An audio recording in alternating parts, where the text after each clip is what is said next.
Hi Scorpio, welcome. So tingnan natin kung ano yung mensahe sa'yo.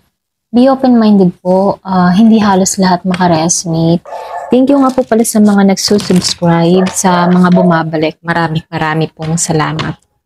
Give me the message for Scorpio. Ano yung mensahe sa'yo? Give me the message for Scorpio. Ano mensahe sa'yo?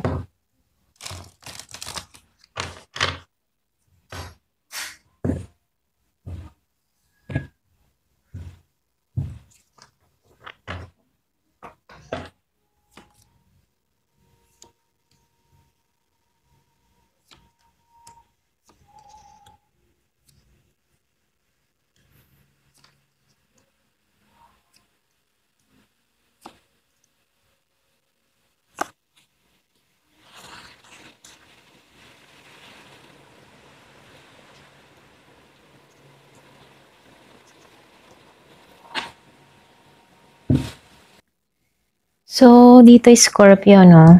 Yung buong energy mo rito, lumalabas na medyo emotional ka, okay? Kumbaga meron kang pagkalito, pagkapagod, or pwede rin napapagod ka. Ganun yung energy mo ngayon, okay? So, dito, para bang nag-iisip ka kung sulit pa bang ipaglaban ang isang sitwasyon or maging tao, ano? May mga bagay na pinipilit kang intindihin pero pakiramdam mo parang hindi mo makuha yung dating saya o liwanag sa isang koneksyon at sitwasyon, okay?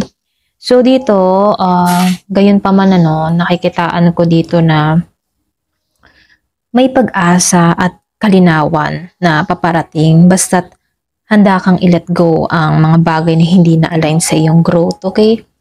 So, dito, dahil lumabas yung the Fool and the Queen of Swords dito, then sinabayan siya ng Four of Cups and the Hermit dito, no? So, ito'y may pakaramdam na pag-aalinlangan. So, para bang gusto mong magsimula muli pero natatakot kang magkamali o mapahiya. So, dito pwedeng opportunity na inaalok sa'yo, romantakaliman o trabaho, ano. Pero ikaw pa rin mismo yung nagdadalawang isip dito. So, yung payo sa'yo ng card, ano, maging matalino ka at obserbahan mo muna. Gamitin mo yung isip mo dito sa Queen of Swords, okay? Nakikitaan ko dito na kailangan gamitin mo dito yung utak bago yung puso mo, okay? So dito, huwag kang maging padalos-dalos, pero huwag ding hayaan yung takot yung pumigil sa'yo.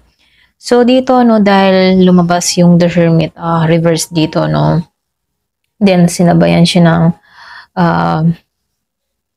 dito ng Five of Swords and the Four of Cups dito, no.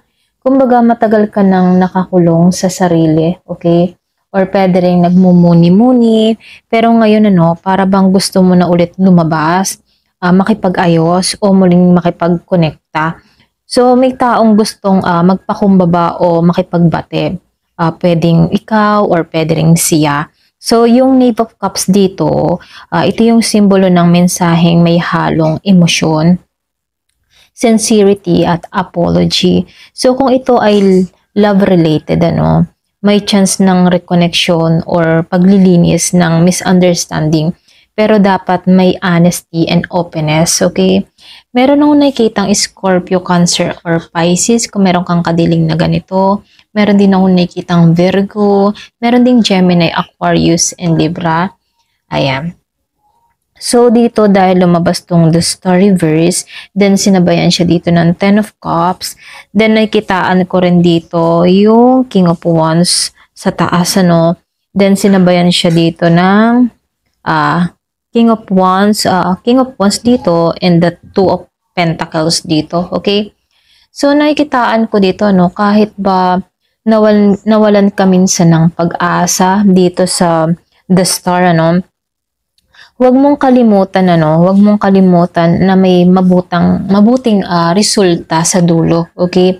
Lalo na kung yung family, emotional fulfillment o matagal mo ng pangarap na pag-usapan to, ano. So nakikitaan ko dito may isang King of Wands dito na kung saan ano, pwedeng fire sign yung kadiling mo dito, pwedeng Aries, Leo, or Sagittarius, ano. Kumbaga may pagka-dominant yung personality niya na handang lumaban para sa'yo o magpursige, okay? Maring siya magdadala ng passion at sigla ulit sa iyong buhay o relasyon, okay? Pwedeng new person to, dun sa iba, no? Pero ganun pa man, dahil lumabas si Two of Pentacles reverse dito, then sinabayan siya ng Five of Wands dito, and the Sun reverse dito, and the Eight of Pentacles dito, no?